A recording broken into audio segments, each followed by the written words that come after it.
દાહોદના mother care હોસ્પિટલના doctor Rita નાયક હાડાને દિવ્ય ભાસ્કર દ્વારા ભારત રત્ન ગુજરાતના પુરસ્કાર આપવામાં આવ્યો। દાહોદ ગુજરાત પ્રખ્યાત health care professional doctor Rita હાડા માતા અને મહિલાઓની આરોગ્ય સેવામાં અગ્રણીને દિવ્ય ભાસ્કર દ્વારા ગુજરાતનો ભારત રત્નનો પ્રતિષ્ઠિત ખિતાબ આપવામાં આવ્યો છે। આ સન્માન ડોક્ટર રીટા હાડાના દાહોદના ટ્રાઇબલ સમુદાયોમાં લાંબા સમયથી આરોગ્ય સેવામાં આપેલા અદ્ભુત સમર્પણ, દયાળુપણું અને પ્રતિબદ્ધતાને માન્યતા આપે છે। ડોક્ટર રીટા નાયક હાડા વર્ષોથી હજારો માતાઓ અને મહિલાઓ માટે વિશ્વસનીય નામ બની છે। મધર કેર હોસ્પિટલ દાહોદ દ્વારા તેમણે ગુણવત્તાવાળું આરોગ્ય સેવાઓ પ્રદાન કરીને જીવન પરિવર્તન કર્યું છે અને મહિલાઓને સશક્ત બનાવવામાં પણ મહત્વપૂર્ણ યોગદાન આપ્યું છે।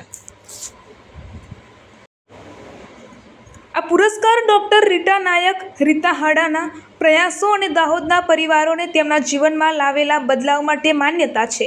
એક અહેવાલકર્તાએ જણાવ્યું હતું કે તેમનું સમર્પણ અને માનવતાપૂર્ણ સેવા હેલ્થકેર ક્ષેત્રમાં પ્રતિષ્ઠાનું પ્રતિનિધિત્વ કરે છે।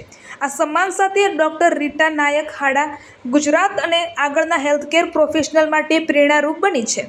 રિપોર્ટર અજય સાંસી। દેશ અને દુનિયાના સમાચાર જોવા માટે અમારી ચેનલ વાત્સલ્યમ સમાચારને સબસ્ક્રાઇબ કરો અને બેલ આઇકોન પર ક્લિક કરો, જેથી આપને રોજે રોજની તમામ અપડેટ મળતી રહે। સાથે જ અમારા ફેસબુક અને ઇન્સ્ટાગ્રામ પેજને ફોલો કરો।